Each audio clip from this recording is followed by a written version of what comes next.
এবছর আমরা আরাফাতের রোজা রাখবো 16ই জুন রবিবার, অর্থাৎ 15ই জুন শনিবার দিবাগত রাতে আমরা সাহরি খেয়ে 16ই জুন রবিবার আরাফাতের রোজা রাখলে ইনশাআল্লাহ বিদিন আশা করা যায় আরাফাতের রোজার মর্যাদা বা ফজিলত আমরা লাভ করবো।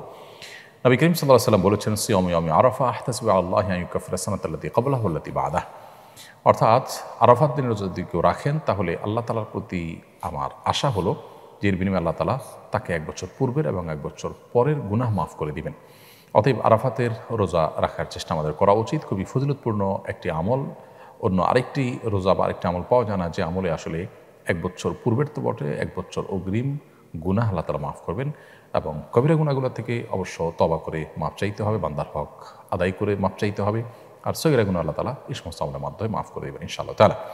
অতএব আরাফাতের রোজা রাখা আমাদের প্রত্যেকটা মানুষের চেষ্টা করা দরকার।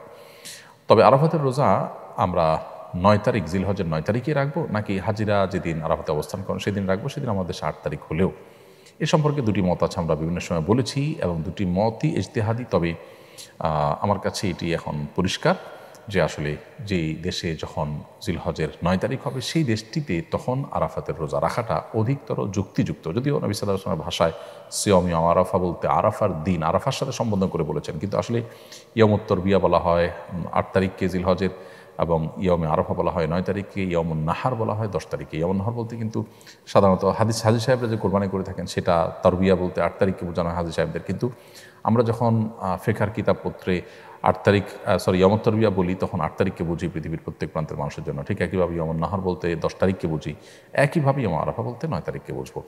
তো এর বিপরীতে যে মতটি আছে যে হাজি সাহেবদের সাথে আরাফাতে অবস্থানের সাথে মিল রেখে রাখাটাই উদ্দেশ্য, যেহেতু নামকরণ করা হয়েছে ওইটা দিয়ে 9 তারিখ না বলে, তো এই মতটিকে যারা অগ্রগণ্য বলেছেন সেটিকে উড়িয়ে দেওয়া যায় না। এগুলো ফোকাহে কেরামের গবেষণা, হাদিসে যেহেতু আলাদা স্পষ্ট করে মানে এরকম বিষয়কে খোলাসা করে দেওয়া হয়নি, অতএব সম্ভাবনা দুইটারই রয়েছে।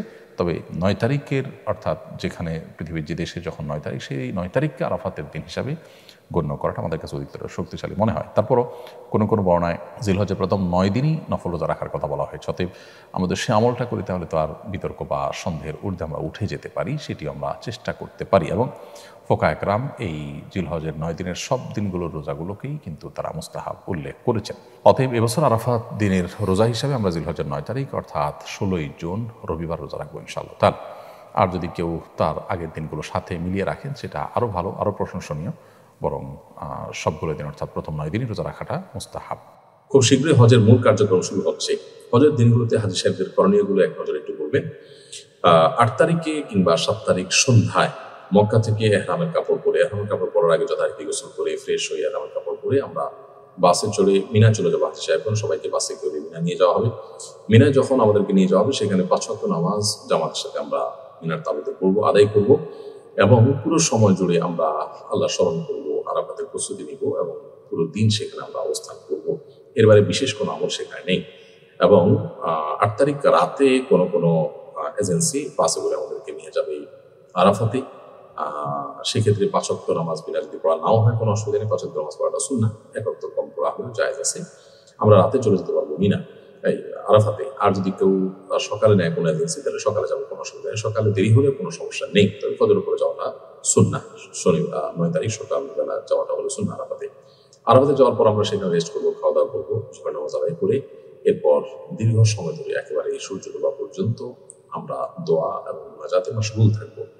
খুতবা শুনতে পারলে খুতবা শ্রবণ করবো, জোহরের পরে খুতবা হবে, এরপর আমরা দোয়া মাশগুল থাকবো সন্ধ্যা পর্যন্ত। সন্ধ্যার পর আমরা মুজদালিফায় চলে যাবো মাগরিব নামাজ না পড়ে। মুজদালিফায় গিয়ে মাগরিব এশা একসাথে পড়বো, পড়ে মুজদালিফায় আমরা রাত্রি যাপন করবো ইনশাআল্লাহ তাআলা। এবং মুজদালিফা রাত্রি যাপন করে ঈদের দিন সকালে অর্থাৎ 10 তারিখ ভোরে আমরা চলে যাব মিনার উদ্দেশ্যে।